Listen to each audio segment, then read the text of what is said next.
Hey guys, it's Timmy. This is Pro Wrestling Unlimited as we're here on Monday, the 28th of January to talk tonight's Monday Night Raw.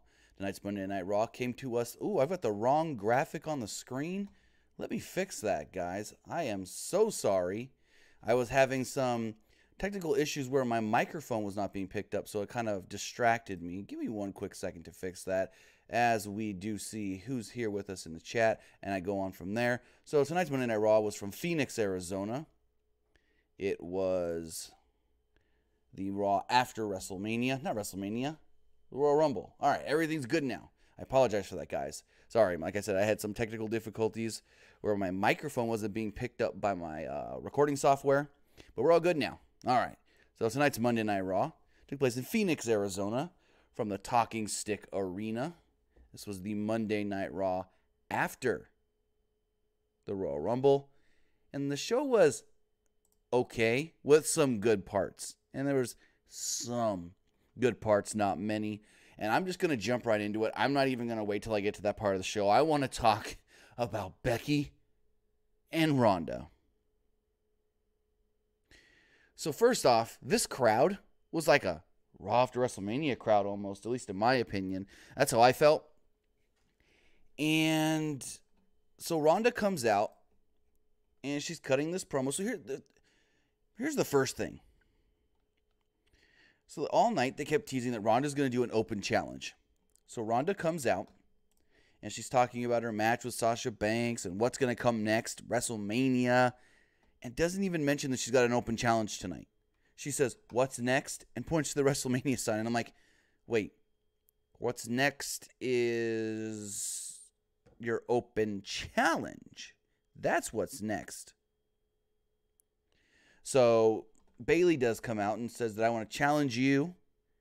And then throughout the match, which I'll talk more about the actual match later, but throughout the match they kept saying, oh, Bayley made the good choice to challenge Ronda tonight because Ronda's hurt from the match with Sasha Banks. No, Bayley made the challenge because Ronda, it was an open challenge. Like, what? Even the commercial before Ronda came out, like right before the commercial break, they said Ronda Rousey next with the Raw Women's Championship Open Challenge. But then the whole segment, they played it off like it wasn't an open challenge and that Bayley had just come down and made the challenge herself. So that was very weird. So Ronda, of course, wins, and after the match, she goes and shakes Bayley's hand. She shakes Bayley's hand, and the music of Becky Lynch hits. Now remember, earlier in the night, Triple H had stated that Becky will not be on Raw. She will make her decision tomorrow on SmackDown. Great bait and switch. Great swerve there. Made us think that she was not going to be on Raw. Nolan Perfect. People can't predict what happens with family. Nick's still dealing with an issue with his grandfather. So, being rude in the chat, not really liking that, bud. So Becky Lynch would come down. Crowd going just bananas. Even Nita Strauss, famous guitar player, was going ape shit in the front row. So Lynch limped down to the ring, still selling the knee injury from the Royal Rumble. She said, Ronnie, I told you I'd find a way back to you again. Lynch then said that she's been hearing about this baddest woman on the planet for a year now, but she don't see it. Last time she saw Ronda Rousey face to face, she flipped her and dropped her in her own ring.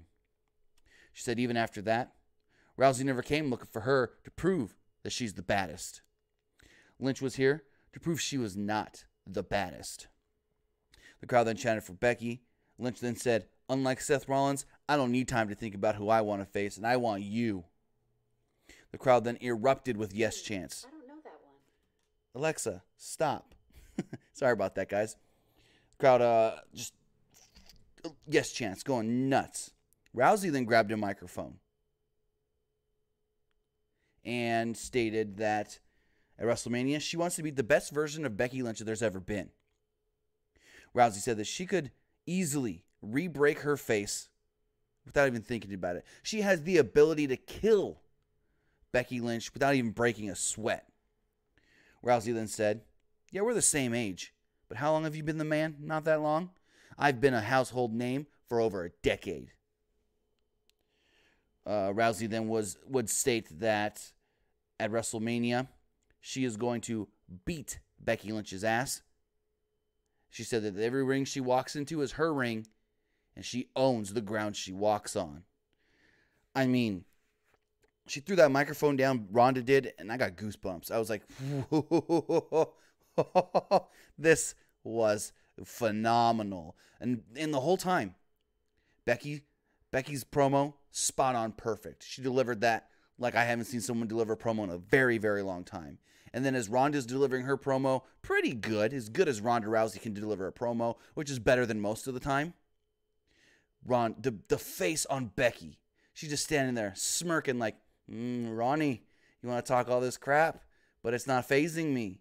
It was just the perfect segment. And the thing that was the best part about it, I felt, was that we didn't expect it because Triple H said earlier, hey, Becky is not going to be here tonight. Becky Lynch will make her decision tomorrow on SmackDown. So it really swerved the crowd, even though as soon as Ronda came out, the crowd was just chanting Becky, Becky, Becky, Becky, Becky, Becky, Becky, Becky. They wanted her. We knew she was backstage. The whole SmackDown roster was backstage. But as far as this segment goes, it was just great. It was just, I loved it. What is this in the chat from Mr. Steve Emblom? That's toast promo get approved in this. Oh yeah, that's past us. But anyways, I digress. I felt like that segment, Ronda Rousey, Becky Lynch, it was just great. I wanted to talk about that first because I just loved it. Like I said, I got goosebumps and I was hyped. It made me hyped to see that match, and I hope that's the final match of the night. If the rumors are with Ronda Rousey wanting to take time off after WrestleMania, there's no way she can win. Becky Lynch has to walk out WrestleMania the champion.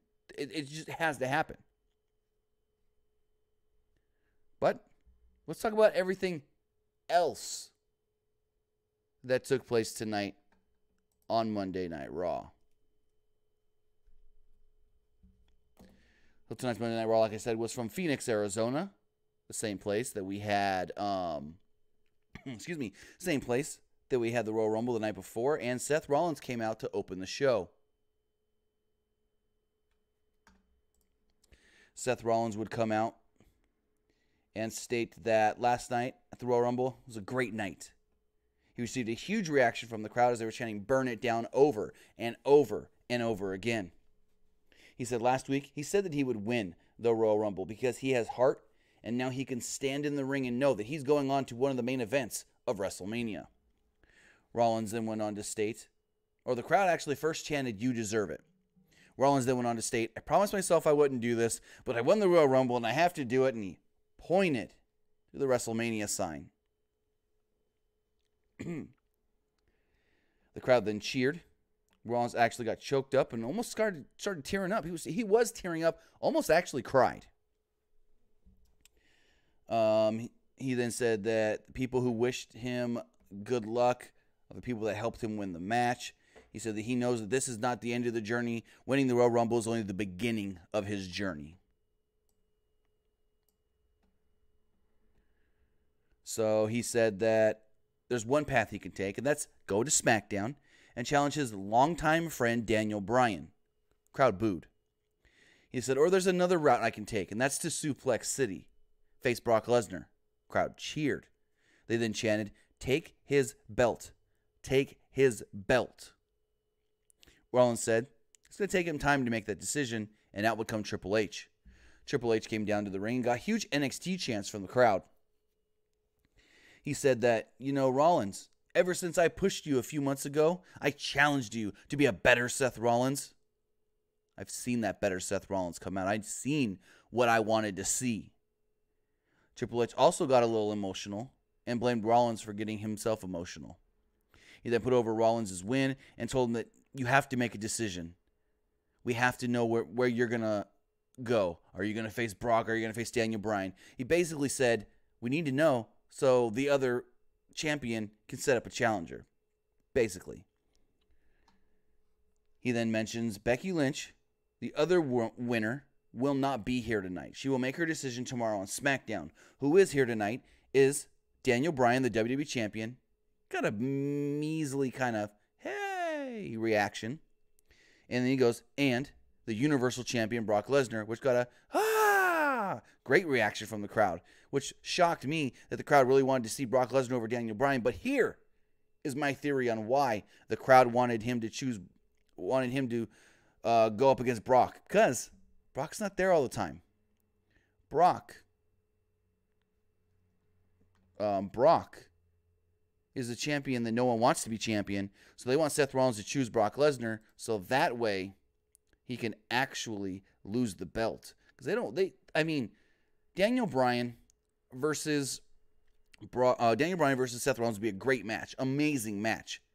But what do the fans want? They want someone to take the belt off of Brock. Seth Rollins, that man to do it. So he told Seth, I'm going to give you till the end of the night to make your decision, but you need to choose tonight who you're going to face, Daniel Bryan for the WWE title or Brock Lesnar for the Universal Championship. This would then bring out Dean Ambrose. Ambrose would come down and stated that he wanted to face Seth Rollins. Seth Rollins has never been able to beat him one-on-one. Either he had to have help from J&J Security or Corporate Kane or even Triple H. He said, Triple H, make this match tonight, me versus Seth Rollins. Let's do it right now. And Triple H goes to walk away. As Triple H was walking through the ropes, Dean then walked through the ropes, got in Triple H's face and goes, oh, wait, do you have to go ask permission from your father-in-law? Yeah, he went there. Triple H just goes, give me a referee. So, we had Seth Rollins versus Dean Ambrose to open up the show. Well, after the segment, the promo. The match went about 12 to 13 minutes. After a commercial break, the match really got going. Rollins came back with a huge high cross. They traded chops. Then Rollins hit a sling blade followed by 2 consecutive dives. Rollins kicked Ambrose, who fell out of the ring. Rollins then hit another suicide dive. Rollins went to the top, looked at the sign for WrestleMania. Then he missed a frog splash, which led to a roll-up and a near fall. Rollins countered a Dirty Deeds attempt into a ripcord knee. Rollins followed that up with a buckle bomb. Hit him with a super kick and a curb stomp for the victory. Good little 12-minute match here. I thought it was great to open up the show. Ambrose oversold that curb stomp like Rock overselling a Stone Cold Stunner. After the match, Rollins walked off, but Ambrose stayed in the ring. Come back for a commercial break, and Ambrose is still in the ring. Here's the interesting thing, too. Throughout that promo part of this, when Ambrose came out, Renee was dead quiet. Then during the match, she really didn't say too much, which is weird. Weird to me. So anyways, Ambrose was sitting in the ring, and he's like, I'm not going anywhere. I'm not going anywhere. And then Nia Jax's music hits. Nia walks down to the ring. Her and Tamina came out because they were in the next match. I think it was Graves said, well, Nia's coming out because she's technically scheduled to be in this segment. I was like, oh, I guess that makes sense. Jax got in Ambrose's face. They chirped at each other for a minute, and then Ambrose turned his attention to Tamina. Jax then clocked him from behind, and he fell out of the ring. A million referees were at ringside for some reason. I guess they were going to try and get him out of the ring since he wouldn't get out of the ring earlier. I don't know. The crowd then chanted, let them fight, let them fight. And out would come Alexa Bliss and Mickie James, as this was an Elimination Chamber qualifying match. So, going forward, give me 1 second, guys. Check some. Okay, never mind. Going forward, we had Nia Jax and Tamina taking on the team of Alexa Bliss and Mickie James. This match almost went exactly 10 minutes long. I think it's like 10:01, 10:02. Early on, Bliss was getting offense on Tamina. Then Tamina knocked her down by just sort of swatting her away. Jax tagged in and gave Bliss a running hip attack, then tried to pin her head up against the turnbuckle with her butt. James then got the hot tag and gave Tamina a neckbreaker for a 2 count. Jax tagged in and hoisted James on her shoulders. Bliss was about to attack from the top rope, but changed her mind when she saw Nia. Jax then hoisted Bliss up on her shoulders as well and gave the two a double Samoan drop. Jax then pinned Mickie James for the victory. Tamina and Nia Jax are moving on to the Elimination Chamber to possibly become the first ever WWE Women's Tag Team Champions.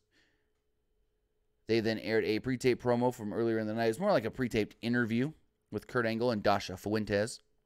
It was a little weird here because they didn't really show Dasha, but you heard her voice, and then they spliced in clips of Angle as he spoke. It was weird. He said he wasn't worried about a repeat of what happened in his last match when he faced Drew McIntyre, because the only person he's worried about right now is Baron Corbin. So next up, we got a 4-minute match, if that. Baron Corbin versus Kurt Angle. Corbin cut a promo before the match. He said the fans didn't care about him and he would humiliate Kurt Angle tonight. Corbin spoke about Angle punching him in the face. Kurt Angle then came down. Referees separated them, and then the match started. Angle hit a German suplex on the offset. Corbin quickly cut him off. Michael Cole went on a loud rant about something and mentioned that Angle had to return to the ring to provide for his family. So I guess Kurt's a in-ring performer now. Like, he can't provide for his family, so he's got to wrestle to make money. It didn't make no sense to me, but it's whatever. So Angle then avoided a charge and hit a rolling German as the announcers yelled at each other loudly. Michael Cole and Renee kept being like, Corey, why are you friends with him? Why are you friends with Baron Corbin? This man doesn't care about anybody, and this and that. It got very annoying. At one point, Angle struggled to hit a third suplex. Corbin slipped out of an Angle slam attempt and hit a big boot for a 2. Angle smacked Corbin around for a little bit before he hit an Angle slam for a near fall. Announcers still arguing. Angle then applied the ankle lock. Corbin sold for a while before turning around and kicking Angle, knocking him down. Corbin then gave him a huge deep 6 and pinned him 1, 2, 3. Crowd was stunned. Angle was in control for a lot of this match, especially near the end, and then just got beat. Weird finish. I don't know what's going on here. Corbin then returned to the ring and gave Angle an end of days, and the crowd booed. Michael Cole then wondered if this was the end of Angle's career and quickly moved on to something else. Not good at all. Especially with the announcers all bickering at each other. Just really took me out of the match.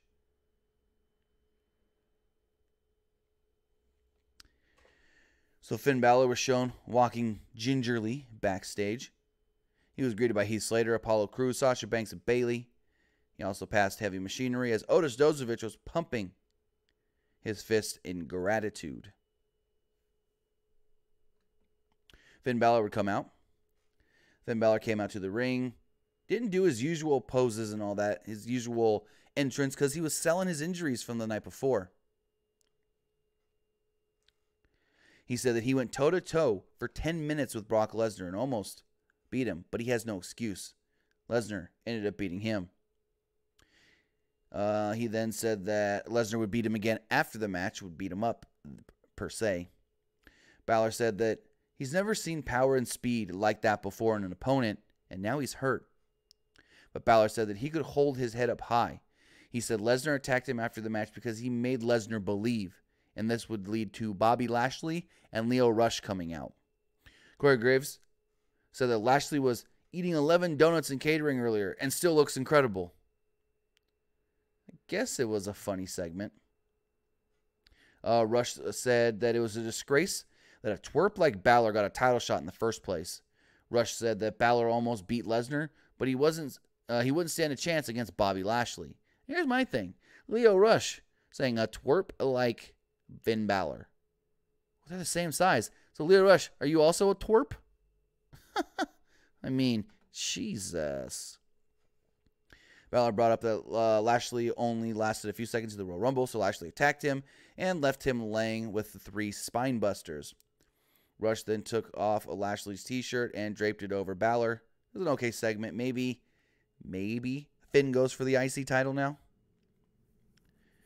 Next up, we got the Revival taking on the team of Zack Ryder and Kurt Hawkins. They did a little bit of, I guess it wasn't really a video package, but they talked about how they were a tag team before, Hawkins and Ryder. They've been friends since they were like 18 years old. They were the Major Brothers' youngest tag team champions in WWE history. They were the Edge heads, Rated R Society. I think that's what they call that. I'd never heard that before. But anyways, no entrances for the Revival. Charlie Caruso. Oh, my bad. This match went 2.5 minutes, if that. Basically, the Revival won in 2.5 minutes with the Shatter Machine on Hawkins. Ryder tried to cheer up Hawkins after the match, but Hawkins was very, very mad that he lost yet again. I really thought this was going to lead to the Revival losing because they beat down Hawkins in that tag team match where he was the referee, and then Ryder came out to make the save. So I honestly thought the Revival was going to lose. Then, it kind of made sense, but didn't make sense why they did this on Raw. They caught up with the WWE Champion and his new buddy, Eric Rowan. Charlie Caruso asked Daniel Bryan, what was this all about last night with Eric Rowan helping you?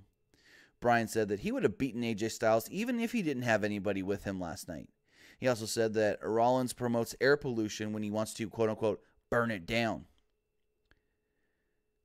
He said that he would end Rollins at WrestleMania in hopes that he's the one chosen tonight. Also, Daniel Bryan did have a black eye. I don't know if that came in, what's it called? The match last night with AJ Styles or not, because I didn't see anything where he got potatoed right in the face. Corbin Gibson says Rated Edge Society sounded like a copy of Straight Edge Society. A little bit. Oh, I got a joke for you guys I thought of earlier. So, if Daniel Bryan starts his own cult group with the Bludgeon Brothers and everything, kind of similar to like the Straight Edge Society where they're trying to change the world, they want to convert people to their own beliefs. Instead of calling it the Straight Edge Society, why don't we call it the Straight Veg Society? Because they're vegans and vegetarians and whatnot. Call it the Straight Veg Society. Anyways, Elias would come out. And I don't know what was going on here. Whether they're turning Elias heel or not. Some can say that he never turned babyface in the first place, but I don't know. So Elias gave the fans a chance, but said he was disappointed in them. He said that they should be standing on their own feet and cheering the moment he's introduced. He said they were in the presence of greatness, but now it's too late for them. Crowd chanted, "We're not worthy." Elias continued, said that he wrote some songs for them, but at this point he doesn't think that they deserve it. Elias was about to perform, and then told everyone to shut their mouths when he was interrupted by Double J. Jeff Jarrett would come out, and he was like, "Hey, you got a problem with me, slap nut?" Crowd popped huge for slap nut reference. He then said, "Just in case you don't know who I am J-E-F-F, J-A-R-R-E-T-T, Jeff Jarrett." He spelled out his name. The crowd was trying to get him to sing. They were chanting for him to sing instead of Elias. And then out would come the Road Dogg. They then both ended up singing "Be My Baby Tonight." And the funny thing was Road Dogg was wearing a Becky Lynch shirt. What I think happened here was Road Dogg was wearing his normal, corporate gear or corporate uniform. Nice slacks, button-up t-shirt like we always see when he's in gorilla position. And they go, "Oh, you can't wear that to the ring." Shirt. That's the first shirt they brought him was a Becky Lynch shirt. My bad. So they sang "Be My Baby." Crowd was chanting "Holy shit." And Road Dogg goes, "Whoa, guys, hey, this is a family show." And they chanted it even louder, and he goes, "Yeah, I kind of egged that on." BPA says, "Where was Billy Gunn?" Billy Gunn's working for AEW. That's where Billy Gunn was. So they started singing "Be My Baby." They tried to get Renee to sing with them. It sounded like Corey was singing on commentary as well.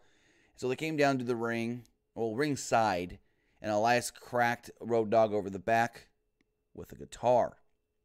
Jeff Jarrett would get into the ring, but Elias got him as well. Elias punched him and smashed the guitar over him. The crowd was very into this towards the end of it. Here's the thing. Are they turning Elias back into a heel? I don't know. But maybe they had Road Dogg come out there because they wanted to tease a heel turn, but then say, "Hey, the hardcore fans don't like Road Dogg's booking of SmackDown.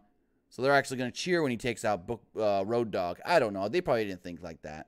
Well, we'll move forward. So then we learned there was going to be another qualifying match for the Women's Elimination Chamber. It would be the odd pairing of Dana Brooke and Natalya taking on the team of Liv Morgan and Sarah Logan. So Dana Brooke caught up with Natty before the commercial break before the match. She said, I know I'm not your first choice. I know you wanted Ember Moon, but Ember got hurt, which I didn't know Ember got hurt. I don't know if that's a real injury or if that's just storyline. Brooke said, asked Natalya if she thought that she was as good as Moon. Natty said that they need to just try their best tonight. And Dana Brooke goes, try my best? My best? I'm better than both you and Ember Moon. Brooke then asked Natalya if she was coming with her after she insulted her. Like, what? Dana Brooke, you think you're better than both Ember Moon and Natalya?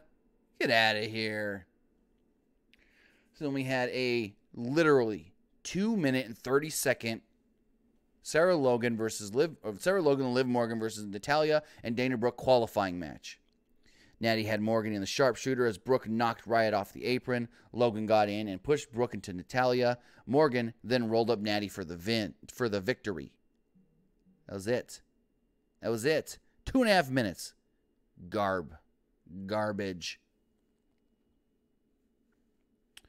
So then there was a promo with Mojo. I actually think this was earlier in the night. My notes are kind of a little mixed up here. Anyways, there was a promo with Mojo, and he's like, it's because of you. Like, the camera's looking at him, and he's like, it's because of you that they don't believe in me, that they don't see that I'm the best, I'm the most athletic, the strongest, the fastest, the smartest. But the fans all think I'm a joke. The fans don't believe in me because of you. And I'm like, who the hell is he talking to? So the camera starts to pan around, and he's still talking crap to whoever this person is. And the camera pans around a little more behind him. He's talking to himself in a mirror. And my first thought was, are we getting a split personality thing with Mojo Rawley? I mean, they've tried all the other stuff. They tried the wacky get hyped Mojo Rawley. Didn't work. They tried the serious, I can just be a great athlete Mojo Rawley. Didn't work. Then they tried the heel Mojo Rawley. Didn't work. So maybe they're going to go with this Mojo thing, split personality, where he thinks that the fun-loving, I don't even know what to say here, the fun-loving, let's party Mojo ruined his mystique, his aura, his chance of ever being anything in the WWE. I don't know. I'm just trying to make sense of something that didn't make sense. Let's move on. So, as we talked about, Ronda Rousey came out. She was challenged by Bayley. Match was really, really good. Bayley worked over Rousey's leg after Rousey landed awkwardly on it. At least that's what they said. I don't know. Bayley then used a chop block and took over from here, controlling most of the match going forward. Match went about 15.5 minutes.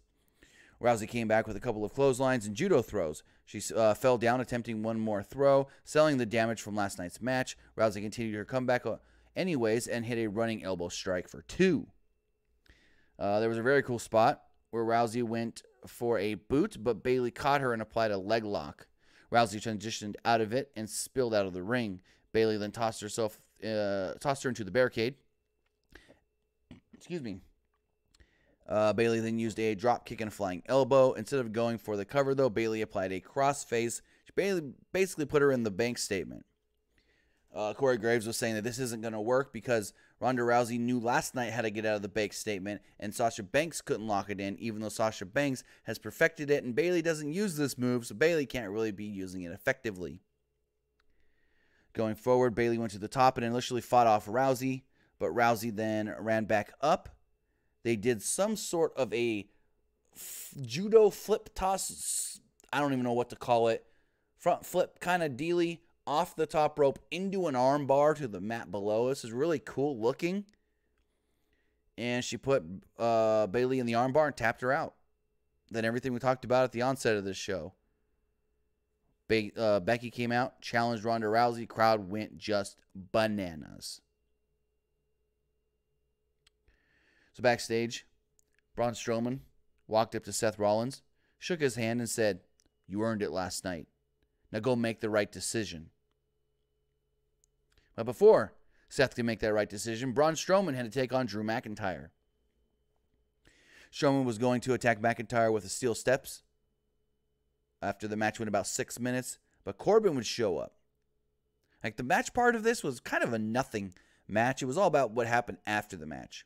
Corbin showed up and attacked Corbin for the DQ victory. No, Corbin can't attack Corbin. Corbin attacked Braun Strowman for the DQ victory. Corbin hit him with a chair, but Strowman punched the chair out of his hands and tossed him into the steps. Strowman gave both men running tackles. Strowman bounced Corbin's face off the steel steps. Then McIntyre flew in and nailed him with a Claymore kick on the outside. A fan then yelled, "Watch out," right before this happened. The heels gave Strowman a double chokeslam on the steps. This is the fourth segment of the show that ended with the babyface being laid out. Real heavy heel show tonight. So then in the main event, you hear Mike Rome. And before anybody asks, I don't know what's going on with JoJo. But you hear Mike Rome, and he goes, "Ladies and gentlemen, once again, the winner of the 2019 Royal Rumble," and then Brock Lesnar's music hits. So Paul Heyman and Brock Lesnar come out. Heyman said the concept of tonight was absurd because there was only one choice for Rollins to make, and that choice was to go challenge Daniel Bryan so he doesn't get his ass beat by Brock Lesnar. He said they would have a great grappling contest, Seth and Bryan, but the last thing Rollins wanted was a fight with Brock. As Heyman continued, Rollins would interrupt and got right in Lesnar's face. Lesnar wasn't amused. He looked like he was amused for a second. Then Rollins punches him right in the face. Rollins kicked him in the gut, re-injuring. I think this is the dumbest thing.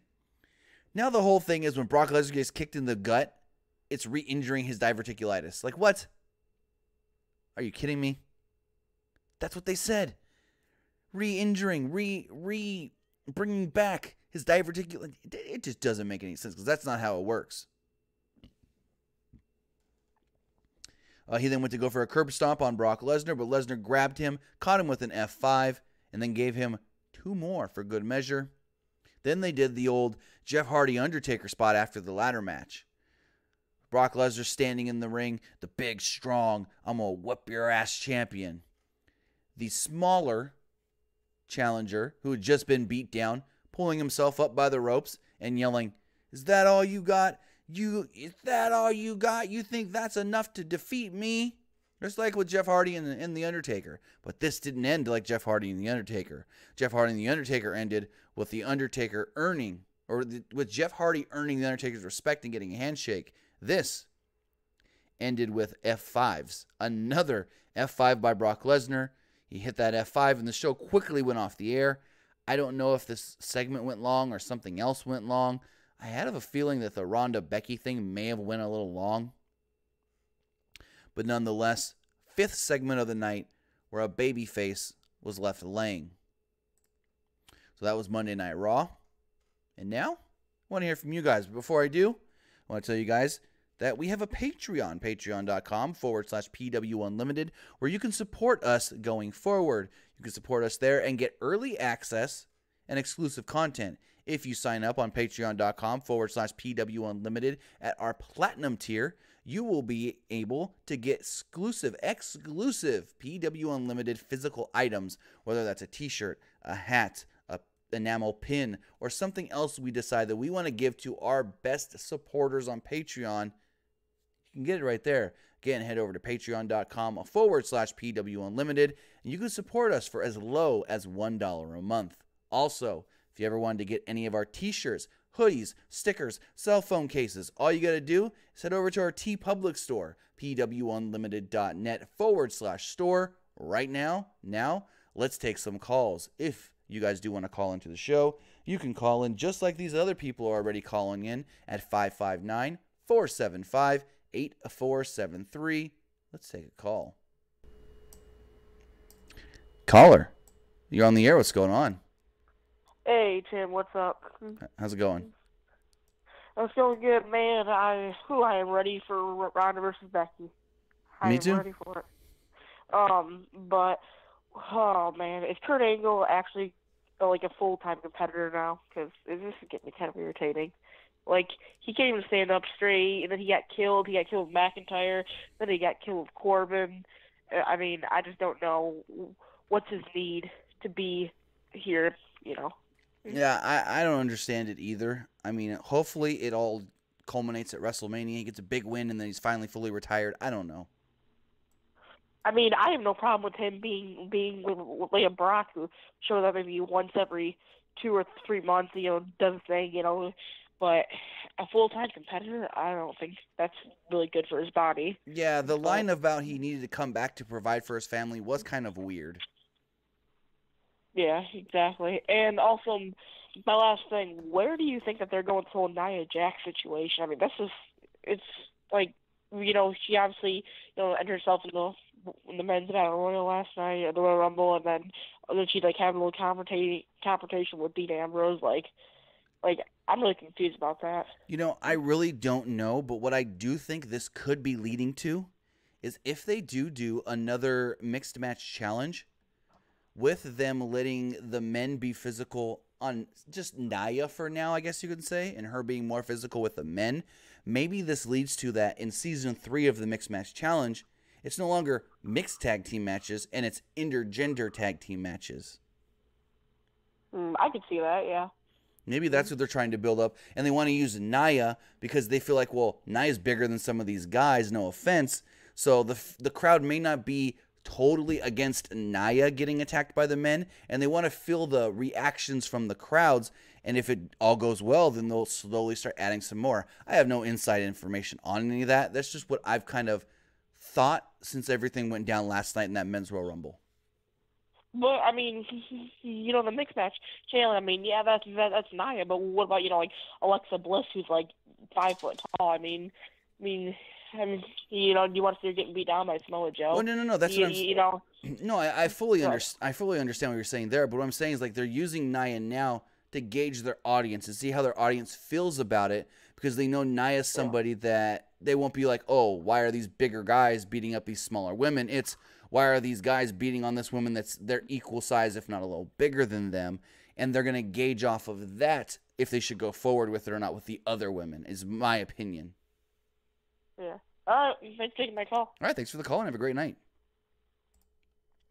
Before we take another call, let's check out some of the chat here. See what you guys are saying. There's a couple of you are saying that you like Nakamura's entrance, the old entrance, better than his newest entrance. Josh Heredia, I hope I said that right. Heredia says Kurt needs to raise some money for his son Jason Jordan. It's a good one. Got to help pay them medical bills because Jordan's hurt. Some of you are saying that the U.S. title has no prestige anymore.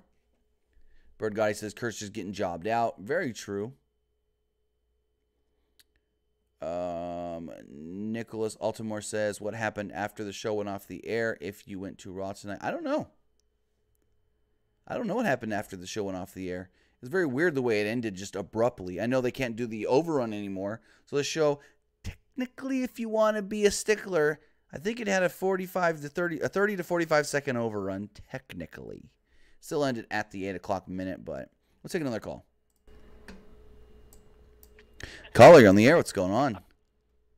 Hi, Tim. Have a question. Sure. I'm wondering if I hope you're setting something up with Drew McIntyre, Baron Corbin, and Braun Strowman. Mm-hmm. I would be shocked if they're setting up a huge tag team match with Braun and Lars Sullivan at WrestleMania. Now, those two guys versus. What makes you think that? They're keeping. No. I hope. I'm not saying that. No. I know. But what made you come to that assumption? Is my question. Since we haven't seen Lars on the main roster. Maybe they're keeping him off the main roster. No. For maybe the Raw before WrestleMania, he attacked both. They wanted Lars 2 weeks ago on the main roster to attack John Cena. That didn't happen. It's not that they're keeping Lars off of TV. It's literally Lars had a personal mental issue, and that's why he hasn't been on TV yet. But if your theory of a tag team match with all those guys are possible, I could see it not being Lars, but maybe Kurt Angle, Kurt and Braun versus Corbin and McIntyre. May not be what people want to see for Drew McIntyre, but hey, it could happen. And I have a question about the whole Eco Warrior type thing that stable that Daniel Bryan. Do you think they're setting up a new Wyatt family with Bray Wyatt versus him and his Daniel Bryan's Eco Warriors? And if they bring back Luke Harper, are they going to add him to the Eco Warriors thing? And who would be the fourth member? And who would they replace Luke Harper and Eric Rowan in the Wyatt family? What four people would you want in that? So I haven't heard anything as far as what they're doing with Bray. From what I've heard, they are going to add Luke Harper in with Daniel Bryan and Eric Rowan. They're going to be like a triplet kind of deal, a trio. My bad. And I don't know if maybe this leads to something with Bray. Maybe it does. Maybe it doesn't. I hope it doesn't. We've already seen Daniel Bryan versus Bray Wyatt in the past, and it was just mediocre at best. But I mean, and even if they do Bray Wyatt versus Daniel Bryan, they don't have to add anybody else to Bray. Bray can go at it alone and try to quote unquote win his family back from Daniel Bryan. Do you think Bray Wyatt would or how about the fourth member? Do you think they would add a fourth person to why that? is it needed? No. Oh, so you don't think they would have? You know how they added Braun Strowman when he first debuted or something like that? Right, and that wasn't needed. And that wasn't needed in the Wyatt family either. Why did they do that? Do you know? They wanted to bring Braun up. They thought he looked like the guy that would fit into that group. And then Vince saw him and goes, you know what? No, I can make money with this guy by himself. And that's why they split him. Oh, okay. And who do you think is going to face Asuka? For me, I honestly, what they're getting set up is probably Charlotte. Sure, maybe they're doing a triple threat match as the main event at WrestleMania with Charlotte, Becky, and Ronda, and stuff like that. And maybe that's a way to keep Ronda strong. And because she's leaving after WrestleMania, right? Or is that just a rumor? It's a very big possibility. Nothing's set in stone. But it has been talked about that she's going to take time off after WrestleMania. Like I said, nothing's set in stone, but it's like 90% possible. Yeah, and with Asuka, apparently they were going to have I read somewhere, I'm not sure if this is true or not, they were going to move Ember before she was injured. That's fan fantasy booking. That's fan fantasy booking. There was never, in my opinion, that I heard, a plan to move Ember because there's no superstar shakeup till after WrestleMania. So it really wouldn't have made sense. But I want to say thank you for the call and have a great night. Okay. Lost him there at the very end. I don't know what happened. But as far as who can challenge Asuka, I mean, I kind of don't want to see Asuka versus Ember Moon again. We saw that too many times in NXT. I mean, maybe at WrestleMania, it's just Ronda and Becky. Just keep that a singles match. And then you go Asuka Charlotte, second year in a row, and this time Asuka can get the big victory. I don't know, maybe. I'm kind of baffled. I mean, the only other woman that I would say on SmackDown that would be a feasible challenger would be Naomi. But Naomi's been made to look like a geek to Mandy Rose. So I don't even know. SmackDown's very lacking on top-tier level women right now, in my opinion. I mean, what are you going to do? Put Nikki Cross in the spot, maybe? Because Nikki and Asuka had that hell of a last woman standing match in NXT. Caller, you're on the air. What's going on? Great show, first off. Thank you. And I actually got the Rumble last night. I predicted the outcome of that U.S. title match. I got it. Cool. Shinsuke is like totally cool. Now that he's recaptured that, I was wondering, do you know what the WWE's plans for him is now? I haven't heard anything. I really haven't heard much for the SmackDown brand going forward, to be honest. But if we do look at the Royal Rumble match from last night, he was eliminated by Mustafa Ali, so maybe Mustafa Ali could be the next challenger for the U.S. title in Shinsuke Nakamura. He wouldn't stand a chance. I don't know. Vince really likes Mustafa Ali. Just saying. And these comments I've been reading about the old music versus the new. Personally, I think it depends on whether he's playing as a baby face or as a heel. Correct. The old music suits him better as a baby face. The new suits him better as a heel. So really, I don't think one is better than the other. True. I think it depends on what part he's playing. Very true, and I want to say thank you for the call, and have a great night. Uh-huh.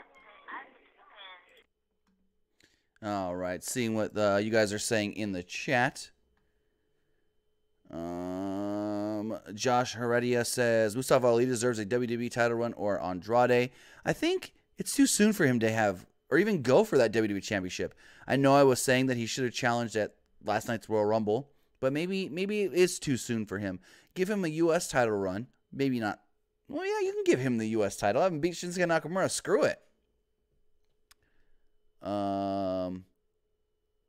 Josh Heredia says the old one was more able to be sung along with, and that's the thing. Like the caller just said, it depends. You do the old one if he's a babyface so the fans can sing, but you do the new song if he's a heel so it's harder for them to sing along with. ML says Ember has to get surgery. See, I haven't heard anything about Ember Moon. I'm going to do some investigating here while we're live. If you guys do want to call into the show, take a couple more calls. 559-475-8473. 559-475-8473. And we've got two big exclusive updates from WWE. Here we go. So first off, heard tonight on Monday, I'm going to play this in the background. Raw that you were injured and unable to compete tonight. Can you give us any more details on this injury? This is Ember Moon. Last year when I entered the Royal Rumble, I wrestled with one arm. And this year was no different. Just sadly, I messed up my elbow really bad, and now I have to have immediate surgery. It's hard to be here right now. So Ember Moon is apparently out with an elbow injury and is, I don't know if you guys were able to hear that or not. I think you guys were. She's going to end up going into immediate elbow surgery. I don't know when the injury occurred, whether it was before or during the Royal Rumble. But yeah, Ember Moon out with an injury. Also, WWE has made it official for the Royal Rumble this coming April 7th from MetLife Stadium. It will be Brock Lesnar defending the WWE Universal Championship against Seth Rollins. WWE has officially announced that match on social media, so there we go. That match is also official. Let's take one final call. Caller, you're on the air. What's going on? Hey Tim, I just wanted to ask you, who's gonna be the other person to fight in the Elimination Chamber, and what title, or what would it be for? You're asking like what the second chamber match is going to be? Yeah. So the thing that I would think, now that we know for sure Seth is facing Brock at WrestleMania, I would say don't put anything on the line as far as a title in that second chamber. You've already got the women tag titles in the first chamber, so the second chamber needs to be to decide Daniel Bryan's opponent for WrestleMania. All right, I agree. Thank you for taking my call. Not a problem. Thanks for the call and have a great night. So with that, it's unfortunate for Ember. Ember said that she messed up her elbow, has to have immediate surgery, and we'll see how long she's going to be out of action. But with that, I want to say thank you to everybody who joined me here live talking Monday Night Raw here on the 28th of January. We will be live again tomorrow night following SmackDown Live. And as always, you can follow us right here on YouTube. Follow us on Facebook, facebook.com/Pro Wrestling ULTD. You can follow us on Twitter at PW Unlimited. And You can always check out our website, pwunlimited.net. Have a good night, guys. Nicholas Altamore, thank you for the 99-cent Super Chat donation. See you tomorrow, guys. Good night.